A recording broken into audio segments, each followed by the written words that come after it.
મથુરા નગરીમાં કંસવધ પછી શ્રી કૃષ્ણ અને બલરામજીને શિક્ષા પ્રાપ્તિ માટે ઉજ્જૈન સ્થિત મહર્ષિ સાંદીપની ઋષિના આશ્રમમાં પ્રેષિત કરવામાં આવ્યા. ત્યાં તેઓએ વિનય, શિસ્ત અને ગુરુ સેવામાં આત્માર્પણ કર્યું. ગુરુ સાંદીપનીએ તેઓને ચતુર્ષષ્ટિ કળાઓ, શાસ્ત્રવિદ્યા, ધનુર્વેદ, નીતિશાસ્ત્ર, રાજધર્મ તથા આત્મજ્ઞાનનો ઉપદેશ પ્રદાન કર્યો. જ્યાં વિદ્યા સાથે વિનય શીખવાય, જ્યાં ગુરુને ભગવાન સમાન માનવામાં આવે, ત્યાં જન્મે સાચો મનુષ્ય. આવો ચાલો આપણે જઈએ શ્રી કૃષ્ણના ગુરુ સાંદીપની ઋષિના આશ્રમમાં.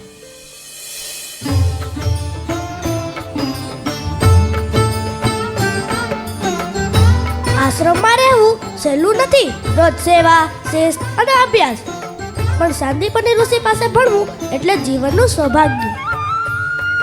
પ્રણામ ગુરુદેવ. વત્સો, તમે કોણ છો? ગુરુદેવ, અમે વિદ્યા મેળવવા આવેલા સામાન્ય વિદ્યાર્થીઓ છીએ. અહીં રાજકુમાર કે ભગવાન નથી, અહીં માત્ર શિષ્ય છે.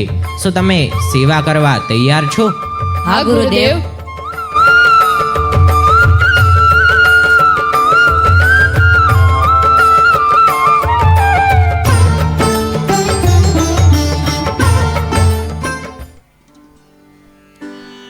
વત્સો, વિદ્યા માત્ર પુસ્તકોમાં નથી, વિદ્યા તો તમારા વર્તનમાં દેખાવી જોઈએ.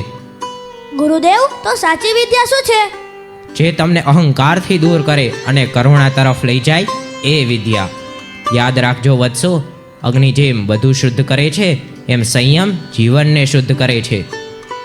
ગુરુદેવ, જો સંયમ ન હોય તો જ્ઞાન પણ જોખમી બની શકે છે. ગુરુદેવ, વિદ્યા મેળવીને માણસ શું બને? જો વિનય ન હોય તો માણસ માત્ર જાણકાર બને, પણ માનવ નહીં.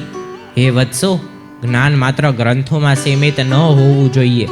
તે તો ચિત્તમાં પ્રજ્વલિત થતું દીપક છે.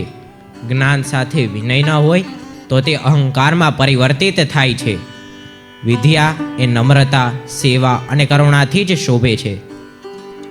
વિદ્યા ત્યારે પૂર્ણ થાય જ્યારે તે બીજાને ઊંચા લાવે. આશ્રમ એ માત્ર ભણવાનું સ્થાન નથી, એ સંસ્કારોનું ગૃહ છે. વિદ્યાર્થી મિત્રો, તમારે જીવનમાં સફળ થવું હોય તો ગુરુનો આદર કરો, વિનય રાખો અને ધર્મના માર્ગે ચાલો. કારણ કે વિદ્યા ત્યારે જ ફળ આપે જ્યારે તે સંસ્કાર સાથે હોય.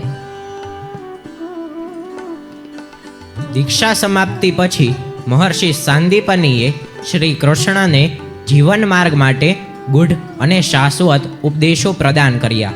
તે ઉપદેશો ઉપનિષદીય વાક્યોની માફક જીવન સૂત્ર સમાન હતા. માતૃદેવો ભવ, પિતૃદેવો ભવ, આચાર્ય દેવો ભવ, અતિથિ દેવો ભવ, સત્યમ વદ, ધર્મચર. હે કૃષ્ણ, તારો પ્રત્યેક શ્વાસ લોકમંગલ માટે સમર્પિત રહે. તું ધર્મ સ્થાપનાનો આધાર સ્તંભ બની વિશ્વમાં સત્ય અને ન્યાયનો વિજય કરાવ. હે ગુરુવર્ત, મારું મસ્તક આપના ચરણોમાં નમાજ છે, કારણ કે ગુરુ કૃપા વિના જ્ઞાન પ્રકાશ અપ્રગટ જ રહે છે. આ ઉપદેશો શ્રી કૃષ્ણના જીવનમાં પ્રત્યક્ષ રૂપે ફળ્યા અને તેઓ યોગેશ્વર તરીકે લોક હૃદયમાં વિરાજમાન થયા.